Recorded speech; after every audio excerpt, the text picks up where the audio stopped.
How you go about promoting your MOOC in a way depends on what you want for your course. Is the most important thing to reach as many people as possible from all different backgrounds, or are you doing something more specialist and maybe interested in engaging a smaller group of people with a particular interest, or a bit of both? In this video, I would like to plant a number of seeds for discussion, point you in the direction of some resources that I think are useful, and introduce a very simple planning tool which you can consider adapting to develop your own promotion strategy.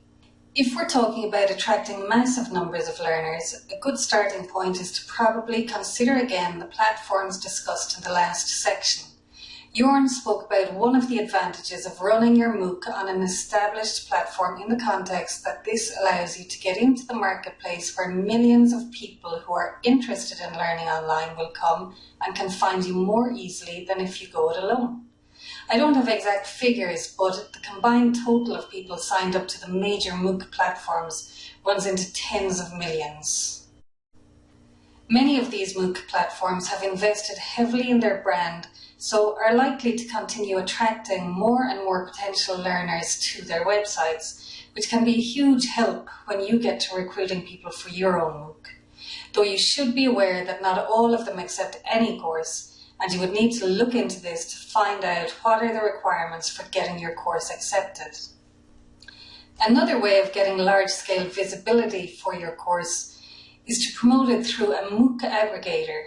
These are basically search engines for free online courses. You can look into these, and if anyone knows of others, it would be great if you could share.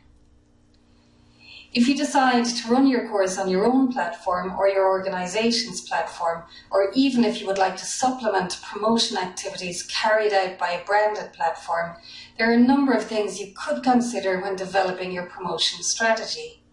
These could include 3 basic steps: defining your target group, developing messages that will resonate with them, and identifying the channels that will allow you to connect with them to communicate these messages to. Questions you could ask yourself may be these. When you're defining your target group, you might ask yourself, who is my course for? What groups of people need the information and resources I will present in my course? Who would be interested in knowing more about my topic?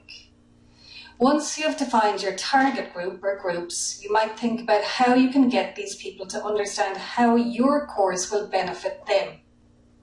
How will it help them to achieve their personal and/or professional goals? There are many courses of varying quality competing for people's attention. What can you say to make your course stand out? This is your message.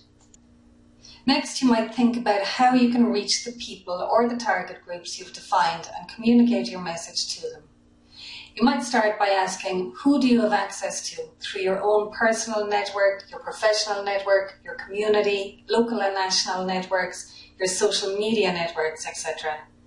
These may seem like very basic questions, but it's very likely that you will be surprised yourself when you actually sit down to make a list. To get started, you can download the tool after this video and fill it in so that you can begin to develop a roadmap for your promotion strategy. So what kind of effort is required to get the numbers of learners on your course that makes it worth the effort of developing it in the first place? This question has no answer. It depends on what your expectation is. I've added some links in the additional resources section to studies of the impact of promotion.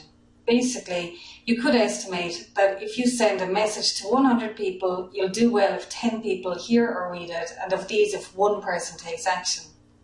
This obviously depends on who you promote it to. If you send a message to 100 people who have a deep interest in your topic and commitment and need to learn about it, then obviously the sign-up rates would be far higher. But it's interesting to at least be aware that recruitment is not necessarily that straightforward. And based on the figures given, you might expect to have to reach out to about 10,000 people to get 100 sign-ups. But don't panic. With social media, this is quite possible. But it might make you consider again the potential value of running your course on a platform versus going it alone. Once you've created your own course, and especially if you're confident that it's good, it may be difficult to accept that people aren't actually queuing up to sign up for it. The reality we all know is that people are generally very busy, and getting busy people to do a course, even if they think it's useful or interesting, means that recruiting learners involves an effort on your part.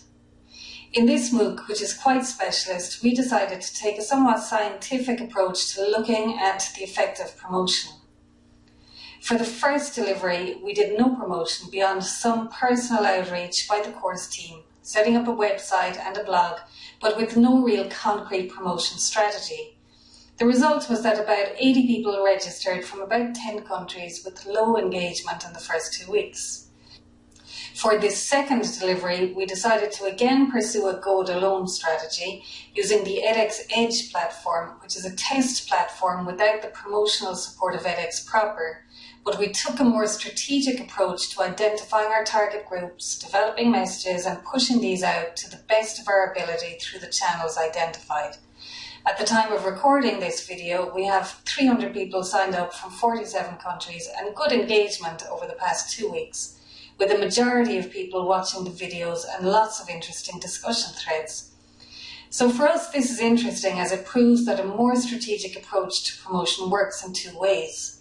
It increases sign-ups, almost trebling the numbers of the first delivery, and using a targeted approach, we can engage people who have signed up because they are genuinely interested and have greater chances of completing it. For the next delivery, we plan to run this MOOC on a branded platform and to use MOOC aggregators to again see what difference this makes to the numbers who sign up. So to finish up, I would just like to make one final point, and it's this. Though online learning has been around for years and figures from Coursera, edX and the other big MOOC platforms are on a scale that was unimaginable 20 years ago, the reality is that the vast majority of people have not experienced it yet and don't know what they're missing. The things I have spoken about in this video may help you to promote your course to people who are open to online learning. But a big challenge still is convincing people, maybe even the people you think will benefit most from your course, that it's worth giving it a shot. So starting from now, why not spread the word about MOOCs? Start building your future learners' awareness of the possibilities of online learning.